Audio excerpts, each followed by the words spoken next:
요즘 장이 좀 불편하진 않으세요?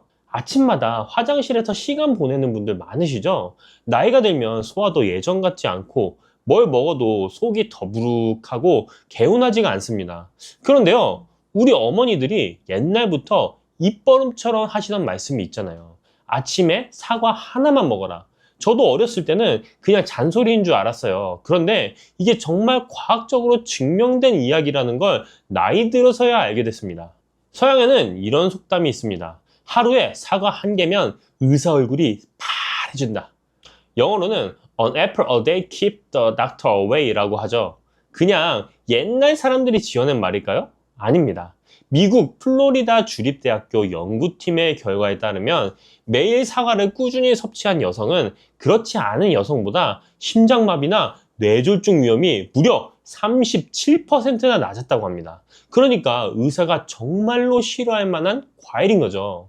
오늘은 이 평범해 보이는 사과가 어떻게 우리 몸을 지켜주는지 그 비밀을 하나하나 풀어드리려고 합니다. 사과 좋다는 건 다들 아시잖아요. 그런데 어떻게 먹어야 제대로 효과를 보는지, 또 어떤 음식이랑 같이 먹으면 보약이 되고 어떤 음식이랑 먹으면 오히려 탈이 나는지 이건 잘 모르시는 분들이 많습니다. 오늘 저와 함께 알아볼 내용은요, 사과가 우리 몸에 주는 놀라운 효능들, 특히 시니어분들께 꼭 필요한 효능부터 시작해서 사과랑 같이 먹으면 효과가 배가 되는 황금 조합도 알려드릴 겁니다. 그리고 여기서 중요한 건데요, 무심코 같이 드셨다가 오히려 속을 망칠 수도 있는 조합도 있어요. 이 부분 꼭 알고 계셔야 합니다. 위장이 약하신 분들, 또 당뇨가 있으신 분들은 사과를 어떻게 드셔야 하는지 안전하고 맛있게 즐기는 방법까지 순서대로 짚어드릴게요. 나이가 들면 참 여러 가지가 불편해집니다. 예전엔 뭘 먹어도 거뜬했는데 요즘은 조금만 과식해도 속이 더부룩하고 변비도 잦아지고요. 아침마다 화장실에서 한참을 앉아 있다 나오시는 분들도 계시죠. 장이 불편하면 하루 종일 개운하진 않습니다. 배에 가스가 차고 뭔가 막힌 것 같은 느낌, 외출하기도 꺼려지고 괜히 움직이기도 싫어지죠. 그냥 나이 탓이겠거니 하고 넘기기 쉬운데요, 이게 계속되면 문제가 커집니다.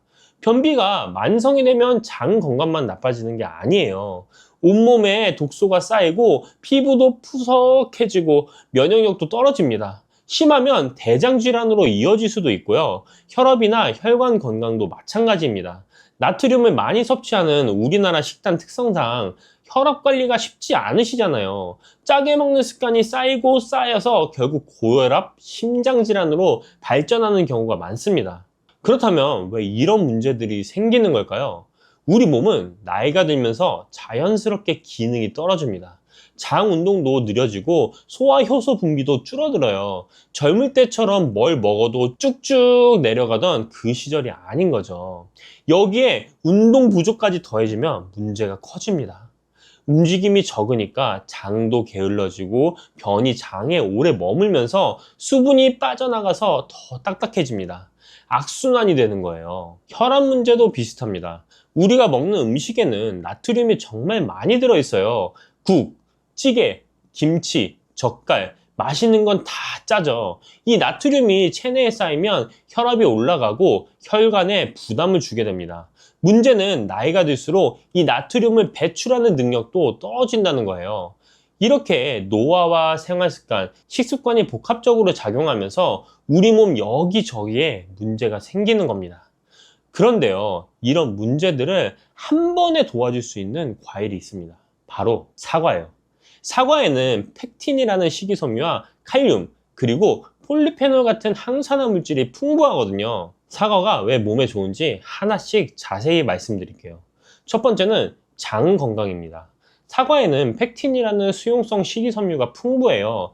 이 펙틴은 장을 약산성으로 유지해주면서 나쁜 균의 증식을 막아줍니다. 장내 유익균은 늘리고 유해균은 억제하는 거죠. 변비로 고생하시는 분들께 사과가 좋은 이유가 바로 여기 있습니다. 장 운동을 규칙적으로 만들어주고 변을 부드럽게 해서 배변을 수월하게 도와줘요. 그런데 여기서 중요한 게 있어요. 이 펙틴은 사과 껍질 바로 아래 가장 많이 들어 있습니다. 그래서 사과는 깨끗이 씻어서 껍질째 드시는 게 좋아요. 두 번째, 혈압 관리입니다. 사과에 들어있는 칼륨 성분이 체내 나트륨 배출을 도와줍니다. 우리가 짜게 먹은 음식들, 그 염분을 몸 밖으로 빼주는 거예요. 한국식품영양과학회의 연구에 따르면 사과에 함유된 칼륨은 다른 과일에 비해 상당히 높은 수준이라고 합니다. 혈압이 걱정되시는 분들께 사과가 좋은 이유죠. 세 번째, 심혈관 건강입니다.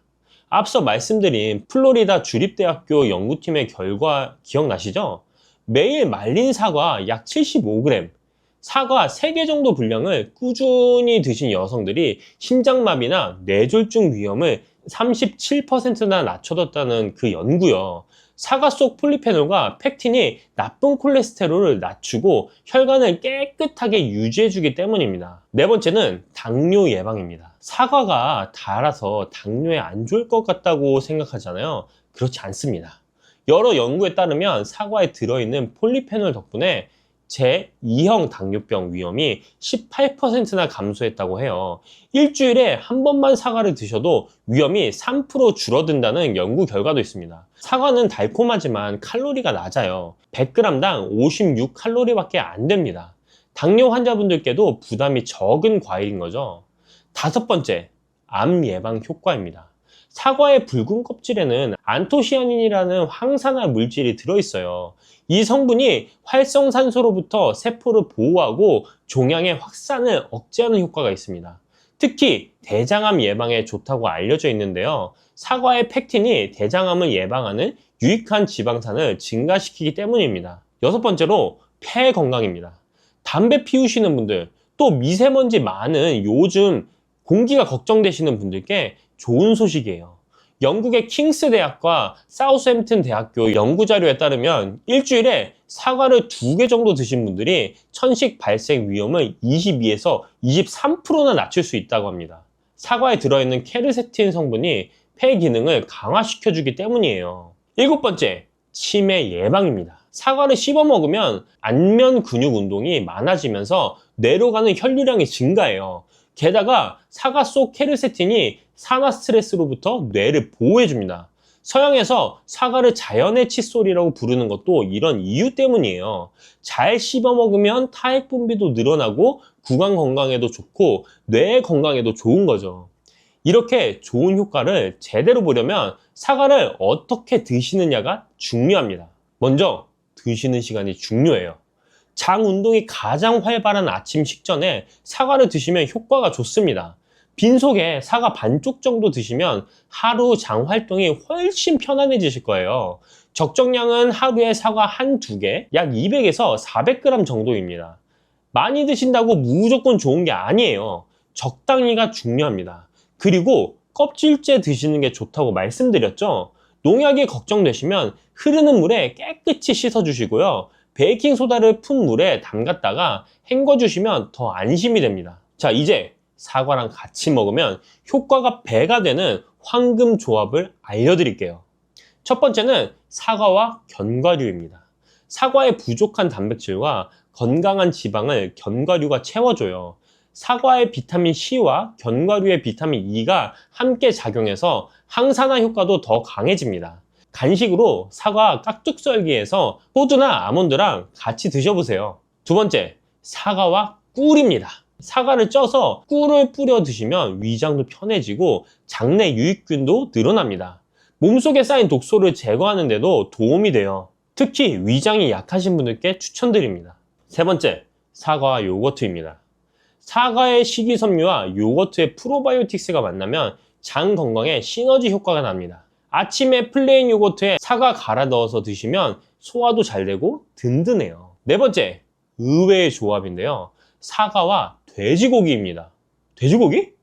돼지고기 드실 때 사과를 곁들이시면 정말 좋습니다. 돼지고기는 새우젓이나 소금과 함께 드시거나 염분 섭취가 많아지기 쉬운데 사과의 칼륨이 이 염분 배출을 도와줍니다. 돼지고기의 찬 성질을 사과의 따뜻한 성질이 보완해주기도 하고요. 다섯 번째, 사과와 당근입니다. 사과 당근 주스 많이 드시죠? 사과의 달콤 새콤한 맛이 당근 특유의 향을 잡아주고 비타민 A, C, 칼륨, 식이섬유를 한 번에 섭취할 수 있어서 디톡스 효과가 탁월합니다. 여섯 번째, 사과와 녹차입니다. 녹차에 카테킨이 지방 연소를 덮고 사과의 비타민C가 녹차의 항산화 효과를 강화해줘요. 다이어트 하시는 분들께 좋은 조합입니다. 위장이 약하신 분들을 위한 조리법도 알려드릴게요. 사과를 삶거나 쪄서 드시면 소화 부담이 훨씬 줄어듭니다. 찐 사과는 옛날부터 있어 왔던 건강식이에요. 열을 가하면 팩틴이 부드러워지면서 소화가 더 잘 됩니다. 사과 스프도 좋아요. 사과와 양파를 볶아서 갈고 우유와 치즈를 넣어 끓이면 부드럽고 고소한 스프가 됩니다. 속이 편안하면서도 영양가가 높아요.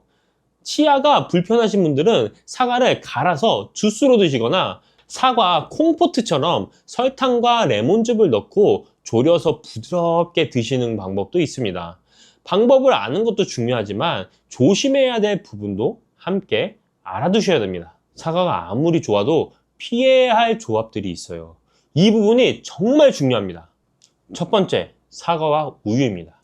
사과의 산 성분이 우유 속 단백질과 반응하면 위장에서 고형화되면서 소화가 잘 안 될 수 있어요. 속이 예민하신 분들은 특히 주의하셔야 합니다. 다만 요거트나 일부 치즈는 발효 과정을 거쳤기 때문에 괜찮아요. 앞서 요거트와의 조합을 추천드린 이유도 이겁니다. 두 번째, 사과와 튀김류입니다. 기름기 많은 튀김과 사과를 같이 드시면 소화가 급격히 떨어지고 복부 팽만감이 올 수 있어요. 튀김 드실 때는 사과를 피해 주세요. 세 번째, 사과와 해산물입니다.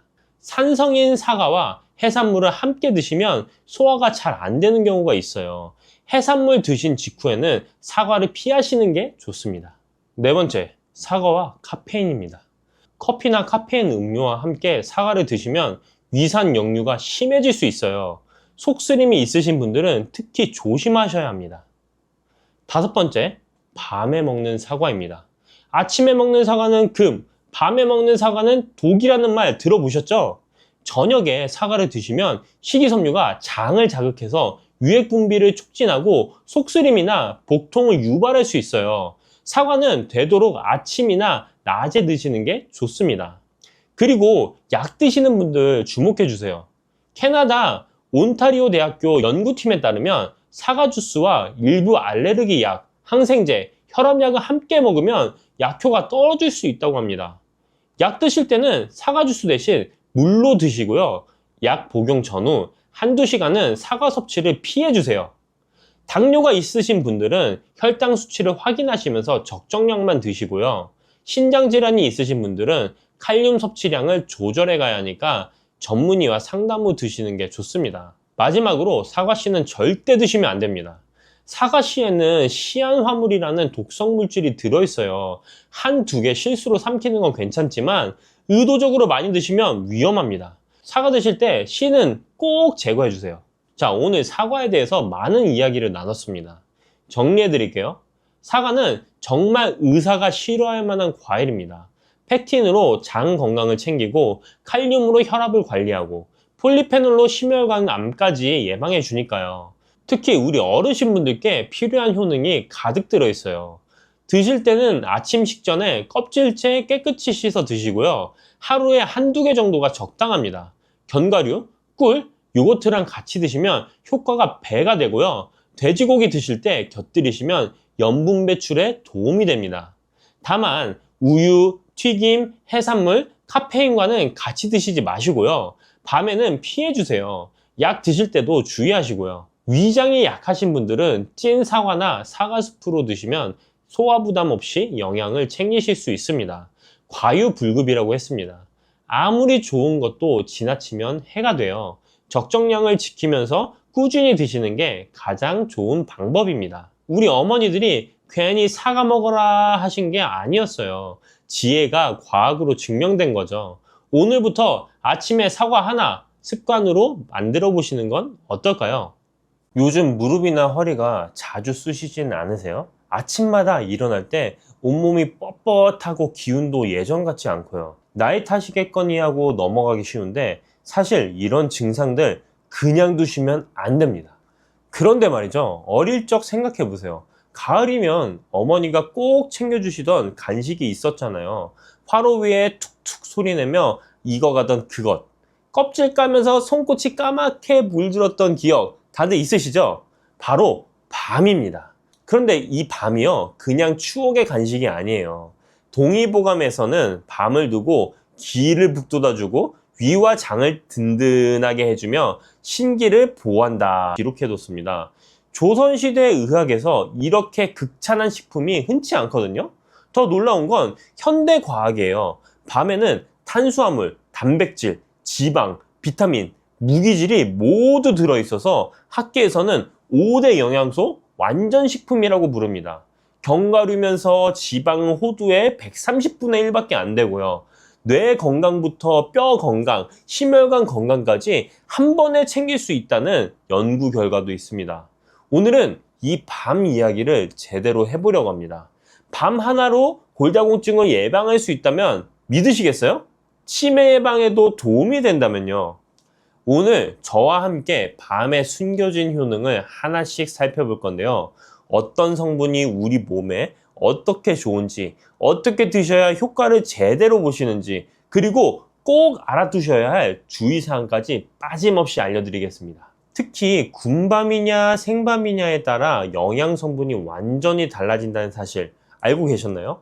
비타민 C만 놓고 보면 군밤에는 아예 없습니다. 열에 다 파괴되거든요. 기껏 챙겨 드신 게 헛수고가 될 수도 있어요. 함께 먹으면 좋은 음식, 피해야 할 상황까지 오늘 다 정리해 드릴 테니까 끝까지 함께 해주세요. 나이가 들면 가장 먼저 어디가 약해질까요?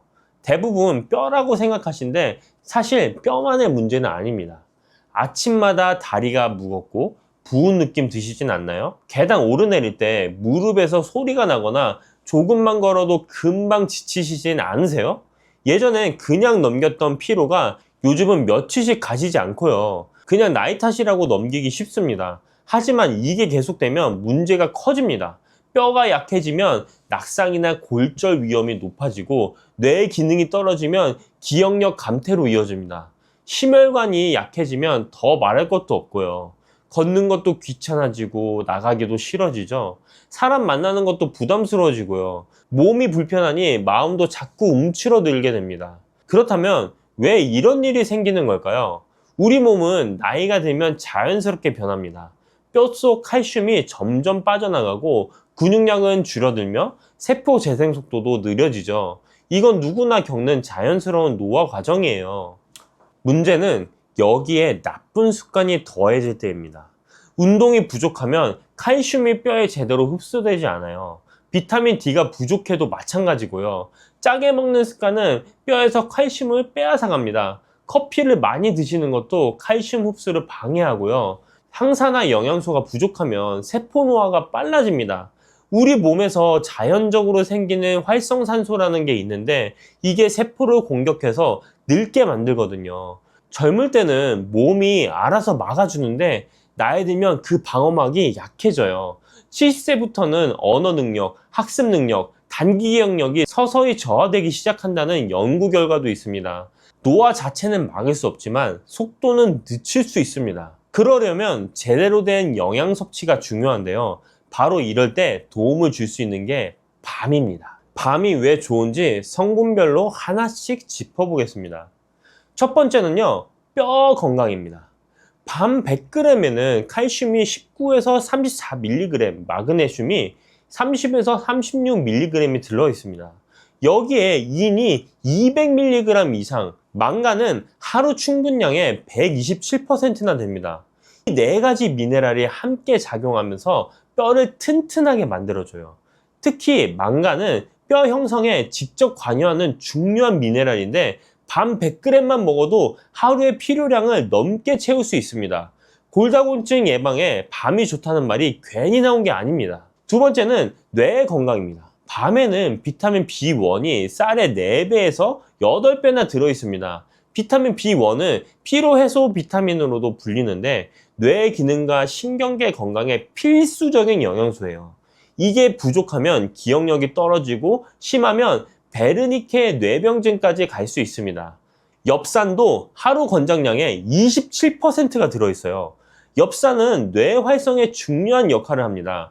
여기에 폴리페놀이라는 항산화 성분은 혈액과 뇌 장벽을 통과해서 뇌를 직접 보호합니다. 알츠하이머병 발병을 늦추는 효과가 있다는 연구 결과도 있습니다. 세 번째, 심혈관 건강입니다. 밤에 들어있는 갈산과 엘라그라산이라는 성분이 있는데요. 연구에 따르면 이 성분들이 심장병 위험을 27%, 뇌졸중 위험을 24% 감소시킨다고 합니다. 오메가3와 오메가6 지방산도 들어있어서 중성지방과 콜레스테롤 수치를 낮추고 동맥경화를 예방하는 데 도움을 줍니다. BMC 메디슨에 발표한 세 번째 명대상 연구에서도 폴리페놀이 풍부한 식단을 먹은 그룹이 심혈관 질환 위험이 유의미하게 낮았다고 나와 있어요. 네 번째, 면역력 강화입니다. 생밤 100g에는 비타민 C가 최대 40mg까지 들어있습니다. 생밤 10개 정도면 하루 비타민 C 필요량을 채울 수 있어요. 비타민 C는 면역력 강화에 필수적인 영양소인데요. 여기에 비타민 B6도 하루 권장량의 33%가 들어있어서 세균과 바이러스로부터 몸을 보호하는 데 도움을 줍니다. 다섯 번째, 소화 건강입니다. 밤은 다른 견과류와 달리 지방 함량이 0.5g 밖에 안 됩니다. 호두가 65g, 아몬드가 50g인 것과 비교하면 압도적으로 낮죠. 그래서 위장이 약한 분들도 부담 없이 드실 수 있습니다. 동의보감에서도 배탈이나 설사가 있을 때 군밤을 천천히 씹어 먹으면 효험이 있다고 기록해뒀습니다. 밤이 천연지사제 역할을 하는 거예요. 여섯 번째로 피로회복입니다. 비타민 B1이 풍부해서 에너지 생성을 촉진하고 근육에 젖산이 쌓이는 것을 막아줍니다. 쉽게 지치시는 분들에게 밤이 좋은 이유가 여기에 있어요. 이 정도면 밤이 왜 완전 영양식품이라고 불리는지 이해가 되시나요? 그런데 이런 효과를 제대로 보려면 어떻게 드시느냐가 중요합니다. 이 밤을 어떻게 드셔야 효과를 제대로 보실 수 있는지 알려드릴게요. 먼저 조리법에 따른 차이를 아셔야 합니다. 비타민 C 섭취가 목적이라면 생밤이나 삶은 밤을 드세요. 군밤은 높은 열로 굽는 과정에서 비타민 C가 전부 파괴됩니다. 반면 삶은 밤은 비타민 C가 그대로 보존돼요. 그런데 군밤이 나쁜 건 아닙니다.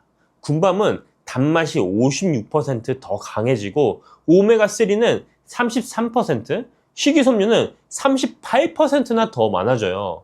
목적에 따라 선택하시면 됩니다. 본초 강목에서는 밥 먹는 방법에 대해 이렇게 기록했어요. 생으로 먹는 게 가장 좋고 그 다음이 구워서 먹는 것, 그 다음이 익혀 먹는 것, 찌는 건 가장 덜 좋다고요. 구울 때는 속까지 완전히 익히지 말고 절반 정도만 익혀야 좋다고 했습니다. 섭취량은 하루 5개에서 6개가 적당합니다. 옛 속담에 밤 3톨만 먹으면 보약이 따로 없다는 말이 있을 정도예요. 소량으로도 충분한 효과를 볼 수 있으니까 욕심내지 마시고 적당히 드세요. 섭취 타이밍도 중요합니다. 아침이나 점심 때 드시는 게 좋아요. 저녁 늦게 드시면 소화에 부담이 갈 수 있거든요. 공복보다는 식후에 간식처럼 드시는 걸 추천드립니다. 함께 먹으면 좋은 음식도 있습니다. 단백질이 필요하시면 두부와 함께 드시고요. 밤밥을 지을 때 두부요리를 곁들이면 영양 균형이 좋아집니다. 시금치나 미역 같은 철분이 풍부한 음식과 함께 드시면 빈혈 예방에도 도움이 되고요. 보관법도 알아두시면 좋습니다. 생밤은 냉장 보관하시고 가급적 빨리 드시는 게 좋습니다. 오래 두면 벌레가 생기거나 맛이 변할 수 있거든요. 장기 보관하시려면 삶아서 냉동하시면 됩니다. 이거는 활용법도 다양합니다. 밤밥, 밤죽, 밤조림 같은 전통 음식도 좋고 샐러드에 넣어 드셔도 맛있어요. 치아가 불편하신 분들은 밤죽이나 밤스프 형태로 드시면 부담이 적습니다. 술 드시는 분들께는 생밤을 안주로 추천드립니다. 생밤엔 비타민C가 아세트알데히드 생성을 억제하고 알코올 산화를 촉진해서 숙취 해소에도 도움이 됩니다. 단, 군밤은 비타민C가 없으니까 숙취 해소 효과를 기대하기 어렵습니다. 이렇게 좋은 밤이지만 주의하셔야 할 부분도 있습니다. 이 부분은 꼭 기억해 주세요. 첫 번째, 당뇨 환자분들은 섭취량을 조절하셔야 합니다. 밤에는 탄수화물 함량이 33에서 37%로 꽤 높아요. 혈당 부하 지수도 58로 고혈당 부하 식품에 해당됩니다. 몸에 좋다고 많이 드시면 혈당이 급격히 올라갈 수 있으니까 반드시 적정량만 드시길 바랍니다. 두 번째, 신장 질환이 있으신 분들도 주의가 필요합니다. 밤에는 칼륨이 100g당 439에서 592mg이나 들어있어요. 건강한 분들에게는 노폐물 배출에 도움이 되지만 신장 기능이 저하된 분들은 고칼륨 혈증 위험이 있습니다. 드시기 전에 담당 의사 선생님과 상담하시는 게 좋습니다. 세 번째로는 알레르기 반응이 나타날 수 있습니다. 밤 알레르기가 있으신 분들은 가려움증, 발진, 두드러기, 심하면 호흡 곤란까지 올 수 있어요. 특히 꽃가루 알레르기가 있으신 분들 중에 약 15%가 밤 알레르기를 함께 가지고 있다는 연구 결과도 있습니다. 재밌는 건 생밤에는 알레르기 반응이 있어도 삶거나 구운 밤은 괜찮은 경우가 있다는 거예요.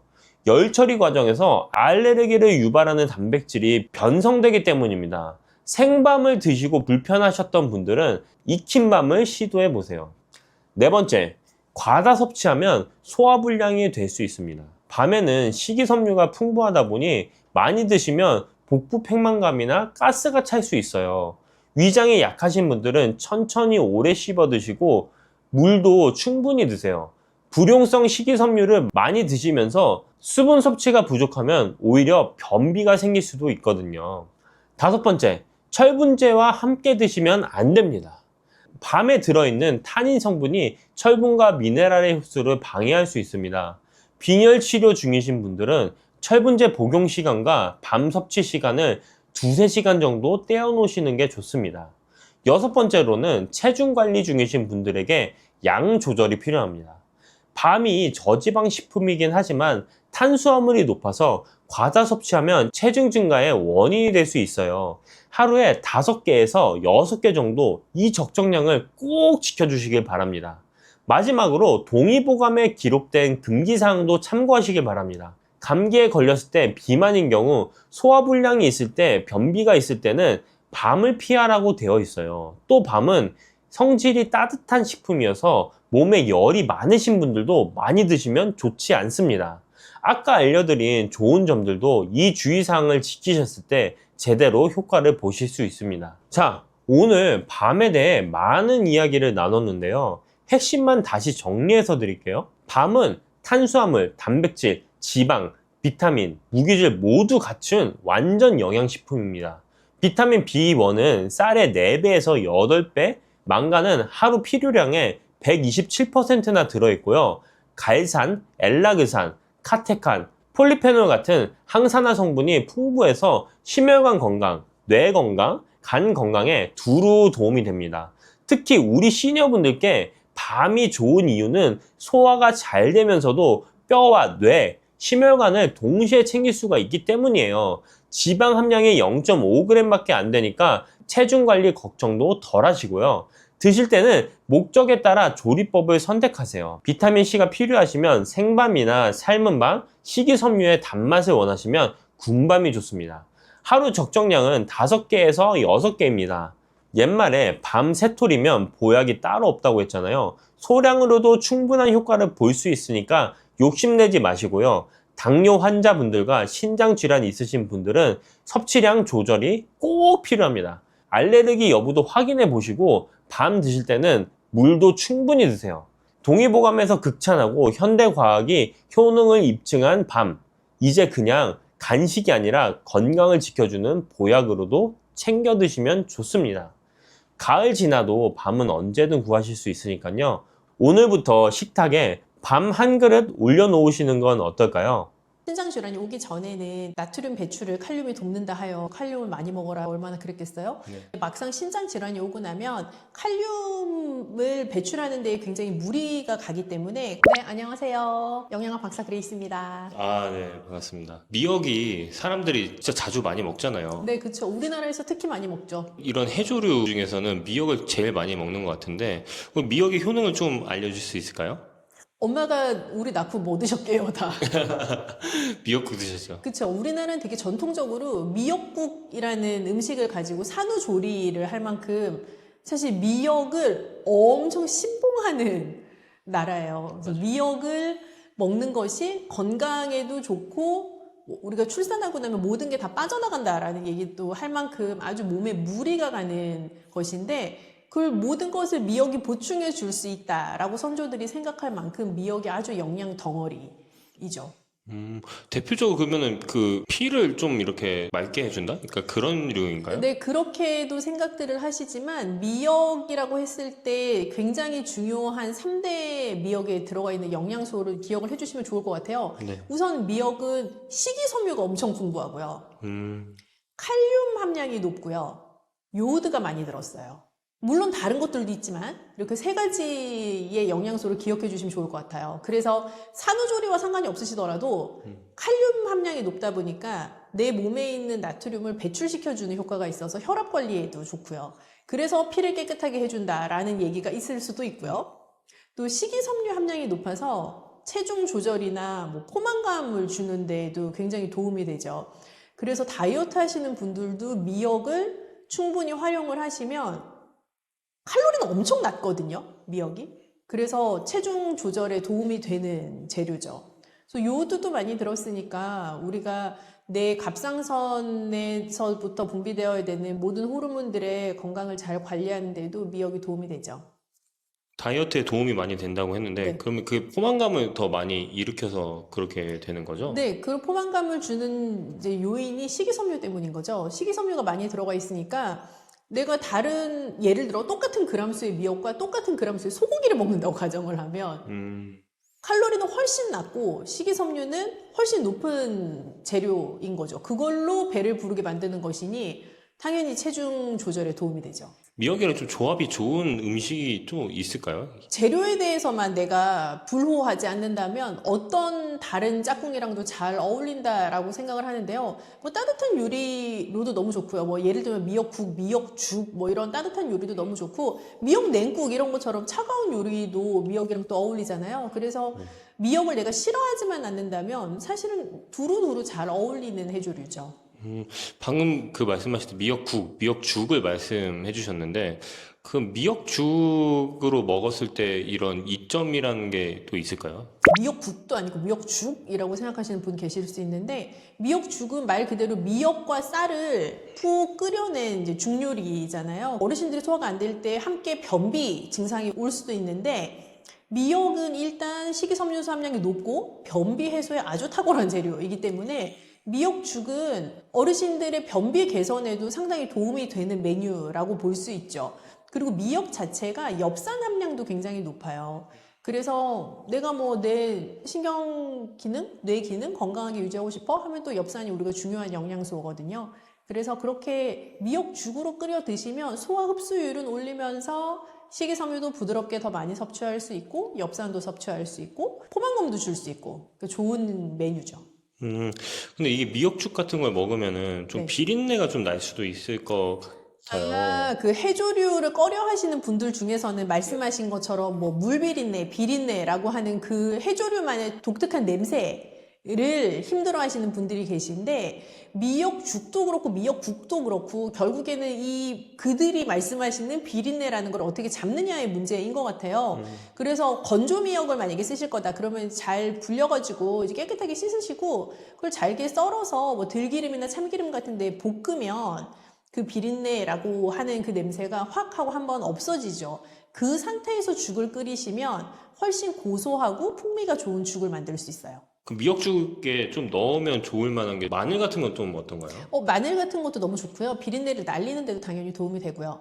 그래서 마늘도 좋고 뭐 간을 마지막에 하실 때 소금 간도 깔끔하게 너무 좋고요. 아니면 국간장이나 멸치 육수를 쓰시거나 하는 유로 소금이 아닌 다른 간을 가미할 만한 재료들을 같이 활용하시면 풍미가 조금 더 배가 된 죽을 끓이실 수 있어요. 미역은 요오드가 많아서 좀 갑상선에 영향을 줄 수 있다고 좀 들었거든요. 네네네. 미역도 적정 섭취량이라는 게 또 있을까요?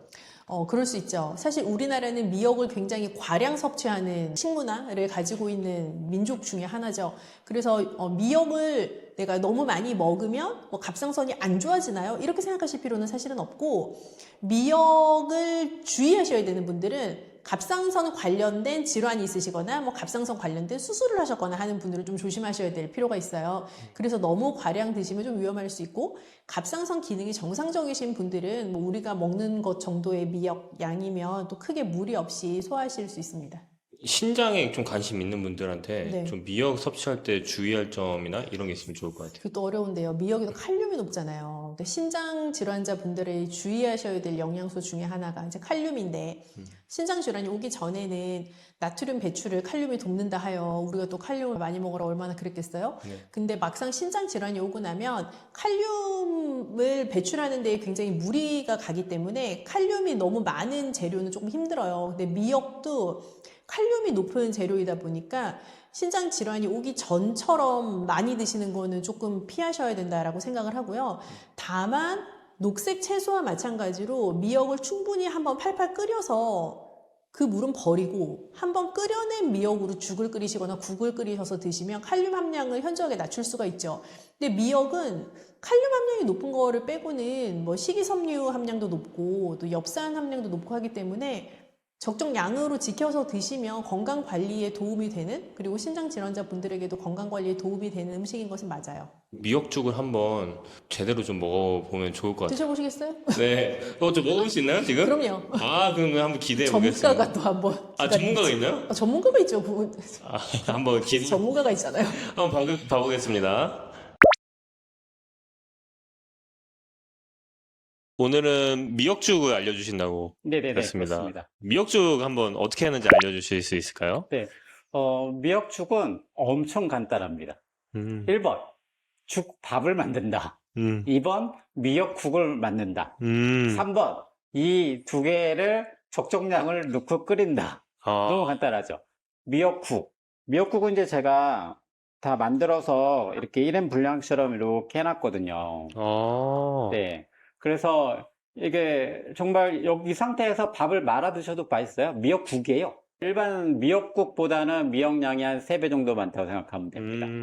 그러면은 물은 어느 정도 넣고 미역은 어느 정도 넣고 그리고 소스라는 게 있다고 하셨는데 네네, 치킨 소스. 치킨 소스, 치킨 스톡인 네, 맞아요. 거죠? 그거는 또 어느 정도 양을 넣으면 좋은지도 말씀해 주시면 좋을 것 그냥 같아요. 물 한 컵 반 정도? 물 한 컵 예, 반? 그리고 아까 그 치킨 스톡 한 티스푼 정도. 한 티스푼이요? 네, 많이 들어가면 안 돼요.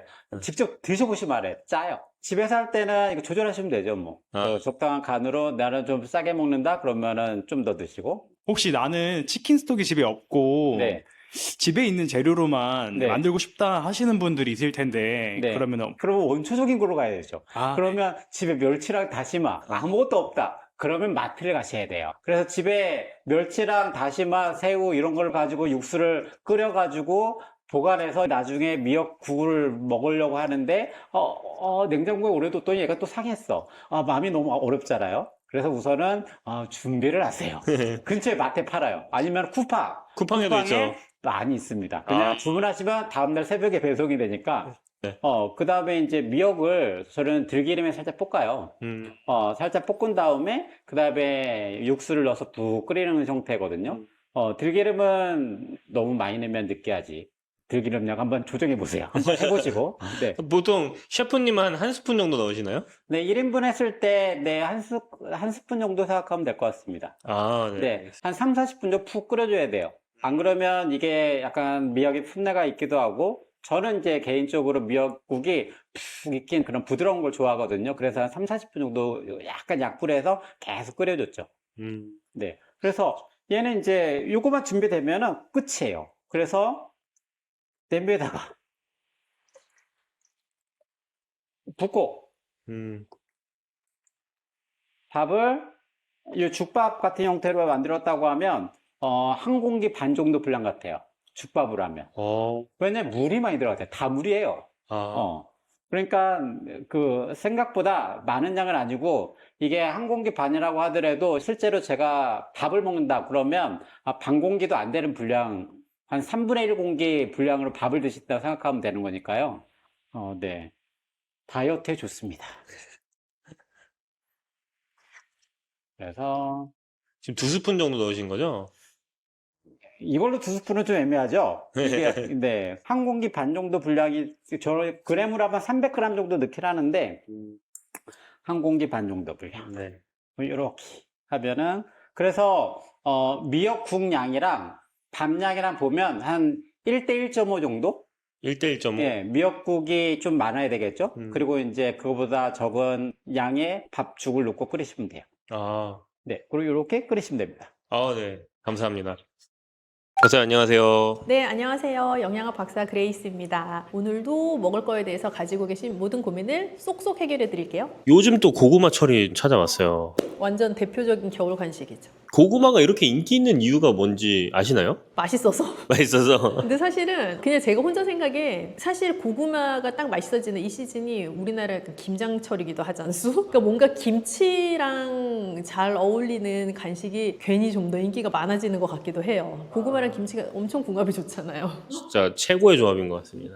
고구마의 좀 대표 영양소 몇 개 소개해 주시면 좋을 것 같아요. 일단 고구마는 의외다 싶으실 수 있지만 비타민C가 많고요. 고구마가 여러 색깔이 있다는 거 아시죠? 약간 노란색 나는 뭐 호박고구마도 있지만 일반적인 고구마는 좀 더 흰색에 가까운 게 나기도 하고 요즘은 보라색이 나는 자색고구마도 있잖아요. 그런 고구마들마다 약간 특징은 있지만 우리가 일반적으로 아는 그 노란 고구마 같은 경우는 베타카로틴도 아주 풍부하죠. 그리고 공통적으로 색깔에 무관하게 식이섬유도 많고요. 찐고구마, 군고구마, 생고구마 이 세 가지를 비교해 봤을 때 어떤 게 좀 더 영양소를 많이 흡수할 수 있는지. 일단 다 똑같은 고구마인데 가장 큰 차이는 단맛의 차이일 거예요. 아마 다들 그렇게 생각하실 텐데 군고구마, 찐고구마, 생고구마가 있다면 이 순서대로 달죠. 군고구마가 제일 달죠. 찐고구마가 그 다음이죠. 생고구마는 사실 뭔가 엄청 달콤한 맛이 많이 나진 않잖아요. 그 말인즉슨 똑같은 고구마인데 어떻게 조리하느냐에 따라 이 고구마가 발산시키는 단맛이 굉장히 강도가 차이가 많이 나는구나 라고 생각하실 수 있을 텐데요. 군고구마처럼 요즘은 뭐 가정용 오븐도 많이 쓰시고 에어프라이도 많이 쓰시는데 낮은 온도에서 긴 시간 구워내는 그렇게 고구마를 조리를 하면 가장 달고요. 맛있고요. 혈당이 오르기가 쉽고요. 찐고구마는 그 다음이죠. 군고구마만큼 달지는 않지만 생고구마보다는 달죠. 생고구마 같은 경우는 약간 잘못 먹으면 속이 아린다라고 말씀하시는 분들이 계시거든요. 그래서 아삭아삭한 느낌으로 먹을 수는 있지만 예민하신 분들은 속이 살짝 불편한 감을 느끼실 수도 있어요. 영양소 같은 거는 좀 차이가 없나요? 영양소 차이는 있을 수 있는데 일단 고구마 자체는 아까 제가 말씀드린 뭐 비타민C가 많아요, 베타카로틴 많아요 하는 거를 넘어서서 탄수화물 근원이죠. 그래서 복합 탄수화물을 줄 수 있는 좋은 식재료인데 복합 탄수화물을 줄 수 있다라는 건 군고구마든 찐고구마든 생고구마든 사실 동일해요. 그리고 열을 가하지 않았기 때문에 생고구마가 고구마 고유의 비타민C를 가장 잘 보존하고 있기는 하고요. 어찌 되었건 간에 그 영양소의 어떤 게 수용성에서 파괴되는 것이 아닌 이상에는 탄수화물 공급체의 입장에서는 사실 동일하죠. 그렇기 때문에 혈당을 올리는 속도의 차이는 있죠. GI 지수에는 차이가 있습니다. 군고구마의 그 혈당을 억제시킬 수 있을 만한 그런 방법이 있을까요? 고구마의 단맛이 군고구마의 단맛이 인위적인 단맛은 아니잖아요. 그러니까 자연 당을 끌어낸 조리 방식으로 조리를 했기 때문에 단맛이 극대화가 된 형태의 고구마인데 그렇게 자연 당이 극대화되는 식재료를 내가 맛있게 먹고 혈당이 오를까 봐 걱정이 되신다면 단백질이나 좋은 지방산을 같이 드시는 게 좋은 방법이에요. 예를 들면 고구마 드실 때 귤을 막 까서 먹는 둘도 사실 같이 먹으면 맛있거든요. 고구마 먹을 때 탄산음료를 막 마시는 그런 조합보다는 고구마를 드시면서 혈당이 많이 오르지 않는 과일 예를 들면 토마토랑 같이 먹을 수 있다든지 고구마를 내가 닭가슴살을 같이 넣어가지고 먹는다든지 하는 그런 류의 단백질과 고구마를 같이 먹을 수 있는 방법 고구마 샐러드를 만들 때 올리브유를 드리즐 한다든지 해서 좋은 지방산과 고구마를 같이 먹을 수 있는 방법 그런 방법을 택하시면 혈당을 급히 올리는 것을 조금 예방할 수 있죠. 이 고구마를 제가 호박고구마를 사서 했더니 이렇게 예쁜 색깔이 되었다는 이게 고구마 고구마 3분의 2 단호박 3분의 1이 든 건데 호박고구마를 샀더니 완전 색깔이 정말 호박 색깔이 됐어요. 그래서 오늘 이렇게 메쉬드 타입의 샐러드를 만들면 보통 마요네즈로 막 버무리시잖아요. 근데 마요네즈를 쓰지 않고 그릭 요거트로 버무린 그릭 요거트를 넣어서 만든 고구마 단호박 샐러드입니다. 단맛이 좀 줄어들 것 같은 그런 느낌이 드는데. 근데 제가 오늘 구울 때 아까 말씀드린 것처럼 군고구마처럼 만들어서 샐러드를 했거든요. 그래서 단호박도 에어프라이어에 굽고 고구마도 에어프라이어에 오랜 시간 구워서 일단 그 자체로 엄청 달콤했어요. 제철이니까 더 달콤한 맛이 많이 올라왔겠지만 그렇게 자연적으로 충분히 달콤한 재료였기 때문에 설탕도 올리고당도 그 어떤 당도 추가하지 않았고 심지어 소금을 콩을 넣지도 않았는데 매우 맛있다는 무슨 맛이 나나요? 그릭 요거트로 버무려서 막판에 살짝 요거트의 새콤한 맛이 올라오면서 달콤한 맛이 줄을 이루는데요. 얘를 만든 지 대여섯 시간 된 것 같거든요. 지금은 그릭 요거트의 새콤한 맛이 끝에서 좀 올라옵니다. 그리고 부재료로 캐슈넛이랑 건포도를 넣었단 말이에요. 씹히는 맛이 있어요. 건포도 씹히는 게 건포도가 조금 더 촉촉해져서 맛있네요. 근데 이런 것들이 시중에 있는 뭐 메시드 단호박 무스라든지 고구마 무스에 비해서 훨씬 더 좀 건강한 그거라고 볼 수 있는 건가요? 맞아요. 우리 시중에서 되게 쉽게 요즘은 제품을 구할 수 있어서 다 되어 있는 메쉬 타입의 샐러드가 많은데 그런 것들을 만들 때는 보통은 단짠단짠을 좋아하시기 때문에 마요네즈도 들어가지만 소금도 좀 많이 들어가게 되고 설탕이나 물엿같이 달게 하는 재료들도 추가되는 경우가 많아요. 그래서 메쉬 타입의 샐러드를 완제품 형태로 구입하실 때 뒷면의 영양 성분을 보시면 생각보다 원재료에 해당하는 고구마, 단호박, 감자 이런 비율이 높지 않네? 라고 생각하실 수 있을 것 같아요. 결국엔 오래 안 씹고 빨리 넘길 수 있는 음식인 거잖아요. 그래서 건포도나 견과나 크랜베리나 이런 것들을 넣어서 씹는 느낌을 계속 주시는 게 되게 중요해요. 근데 되게 좋은 질문이에요. 그 씹는 작용을 우리가 전문 용어로 저작작용이라고 부르는데 저작작용을 충분히 할 수 있는 음식을 먹어야 포만감이 더 빨리 들어서 과다한 섭취를 방지할 수가 있거든요. 그래서 예를 들어 훌훌 마실 수 있는 뭐 쉐이크나 파우더 같은 거 흔들어서 먹을 수 있는 그런 식사 대용은 먹고 나도 배는 부른 것 같은데 뭔가 허전한 느낌이 드는 이유가 그 저작작용이 충분하지 않기 때문이에요. 근데 피디님 방금 말씀하신 것처럼 메쉬 타입의 샐러드도 뭐 물은 아니니까 당연히 씹기는 하지만 다른 음식들 대비 저작작용을 많이 하지 않고 넘길 수 있기도 하거든요. 이제 그럴 때 그걸 방지해 줄 수 있는 게 견과류나 적당한 말린 과일을 쓰는 거죠. 그럼 이 자세한 레시피 같은 거를 좀 알려면 저 어떻게 해야 되나요? 우리가 이 채널에서 레시피를 다 보여드리지를 못해서 답답한 마음에 채널을 하나 개설했지 뭐예요? 그래서 예스그레이스 채널로 놀러 오시면 지금 이 메뉴에 대해서 제가 만들면서 보여드리고 또 그 요리들 보시면서 재밌는 얘기도 들으실 수 있으니까 많이 놀러 오세요. 건강에 고민이 있으신 분들은 운동이랑 병행하면서 먹고 싶어 할 것 같은데 운동 전후 언제 먹는 게 제일 좋을까요? 못 만들게 하시거나 다이어트 하시는 분들이 가장 대놓고 먹는 3대 재료가 우리나라에서는 특히나 닭가슴살, 방울토마토, 고구마가 3대 재료인 것 같아요. 뭐 트렌드가 거의 그렇게 굳혀져 가는데 고구마는 탄수화물을 꼭 먹어야 되거든요. 그래서 탄수화물을 복합 탄수화물 형태로 공급해 줄 수 있는 식재료이면서 못 만들기 다이어트 뭐가 됐든 하다 보면 사실 단 거 되게 먹고 싶은데 잘 못 먹잖아요. 근데 고구마가 주는 자연적인 단맛으로 나의 입맛도 살짝 보강하고 그런 느낌도 있죠. 그래서 운동 전에 드시려면 소화가 아주 빠르게 되는 식재료가 아니기 때문에 넉넉하게 시간을 좀 두고 드시는 게 좋아요. 1시간, 1시간 반 이상 운동과의 텀을 좀 두시고 드시고 운동이 끝나고 나서는 밤고구마보다는 좀 호박고구마처럼 무르고 쉽게 흡수될 수 있을 것 같은 그런 고구마를 선택을 하셔서 두유랑 같이 갈아서 드시거나 편안하게 드실 수 있는 형태로 만들어서 드시면 더 좋죠. 근데 운동하고 나서 이런 흡수가 빨리 되는 걸 먹어야 되는 이유가 따로 있나요? 흡수가 빨리 되는 복합탄수화물의 형태를 운동 후에 먹어주시면 운동을 통해서 내 근육에 쌓여있던 글리코겐이 이미 다 소진이 된 것을 조금 빠르게 보충해 줄 수 있는 효과가 있어요. 운동하고 나면 이런 통증이 막 오잖아요.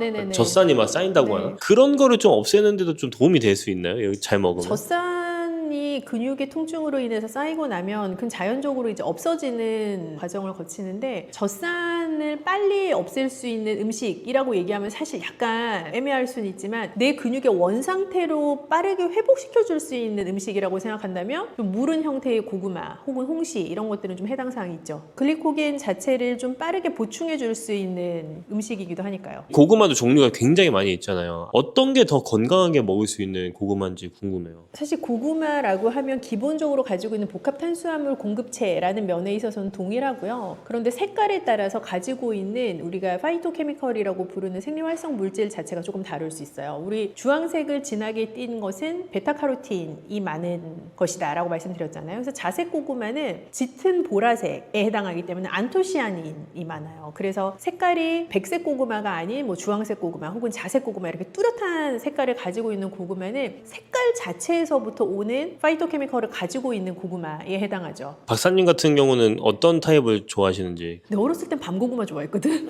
근데 지금은 호박고구마가 이유가 있나요? 좀 잘 넘어가죠. 아, 잘 넘어가서. 네, 그리고 예전에는 약간 이렇게 무른 식감을 별로 안 좋아해서 밤고구마 좋았는데 지금은 뭔가 좀 달콤하고 말랑말랑하고 그런 게 좋더라고요. 재밌게 드시려면은 호박고구마를 좀 추천할 수도 있겠네요. 이건 정말 개인 취향인데 밤고구마의 그 포삭포삭한 느낌을 좋아하시는 분이 계신 것 같고 약간 호박고구마나 요즘 좀 뭐 꿀고구마 이렇게 부르는 것처럼 좀 부드럽고 몰캉몰캉한 느낌을 좋아하시는 분들이 계신 것 같아요. 근데 뭘 드시든 고구마는 복합 탄수화물을 공급해 줄 수 있는 좋은 재료니까 천천히 너무 속에 빠르게 축적돼서 내 속을 부대끼거나 버겁게 하지 않도록 천천히 좋아하는 액체 같이 곁들이시면 좋을 것 같아요. 뭐 티랑 드셔도 좋고 물도 좋고요. 이런 질문이 있네요. 당 조절 중에서 빵이랑 고구마가 있는데 어떤 거를 선택하는 게 좋은가? 당뇨를 고민하시는데 빵도 먹고 싶고 고구마도 먹고 싶고 오늘 하나 골라야 돼라고 하면 요즘 빵도 건강빵이 워낙 많아서 제가 딱 하나 골라서 드릴 수는 없지만 일반적인 케이스라면 버터도 들어가고 뭔가 또 다른 뭐 유크림도 들어가고 한 빵보다는 복합 탄수화물과 자연당으로 구성되어 있는 고구마가 조금 더 건강한 선택이 될 가능성이 높죠. 고구마 자체는 우리 정말 땅에서 나는 굉장히 좋은 간식거리이자 뭐 밥 대용으로도 충분히 좋은 영양소를 가지고 있는 식재료인데요. 너무 맛있다 보니 많이 드시지 않는 거를 주의하는 게 제일 중요한 것 같아요. 그래서 제철 고구마 많이 드시고 올 겨울도 따뜻하게 좋은 시간들 많이 보내시기 바랍니다.